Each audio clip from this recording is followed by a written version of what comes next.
CM Chandrababu వద్ద CRD authority 49వ సమావేశం ముగిసింది. ఈ సమావేశంలో మంత్రి నారాయణ అమరావతి గవర్నమెంట్ కాంప్లెక్స్ పరిధిలోని 1450 ఎకరాల్లో మౌలిక వసతుల కల్పన కోసం 1052 కోట్ల రూపాయలతో టెండర్ పిలవటానికి ఆమోదం తెలిపినట్టుగా చెప్పారు. ఇక సీడ్ యాక్సెస్ రోడ్ను నేషనల్ హైవే 16కు అనుసంధానించేందుకు 682 కోట్ల రూపాయలతో టెండర్ పిలవాలని నిర్ణయం తీసుకున్నట్టుగా వెల్లడించారు.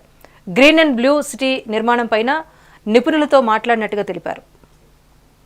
ఐకానిక్ టవర్స్ కానీ, అసెంబ్లీ కానీ, హైకోర్టు కానీ, అదేవిధంగా ఎమ్మెల్యేలకి, ఎమ్మెల్సీలకి భవనాలు కావచ్చు, అధికారులకు భవనాలు కావచ్చు, బంగళాలు కావచ్చు కడుతున్నాము. ఆ ఏరియాలో ఇన్ఫ్రాస్ట్రక్చర్కి రోడ్డు, డ్రైన్స్, సివరేజ్ ప్లాంట్లు, సివరేజ్ ట్రీట్మెంటు, ఎలక్ట్రికల్, ఇవన్నీ ఇన్ఫ్రాస్ట్రక్చర్కి ఈరోజు యాక్చువల్గా ఒక 1052 కోట్లతో టెండర్ పిలవటానికి యాక్చువల్గా యాక్సెప్ట్ చేశారు. అదేవిధంగా రెండోది ఏంటంటే సీడ్ యాక్సెస్ రోడ్ ఏదైతే ఉందో అది నేషనల్ హైవే కలపాలని మాస్టర్ ప్లాన్లో ఉంది.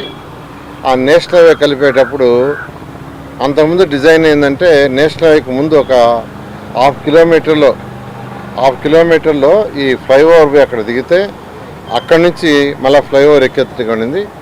అలా కాకుండా ముఖ్యమంత్రి గారు ఏదైతే E5ని నేషనల్ హైవే కలుపుతున్నారో అది డైరెక్ట్గా నేషనల్ హైవే లెవెల్లో కలిపేట్టుగా చేయమన్నారు.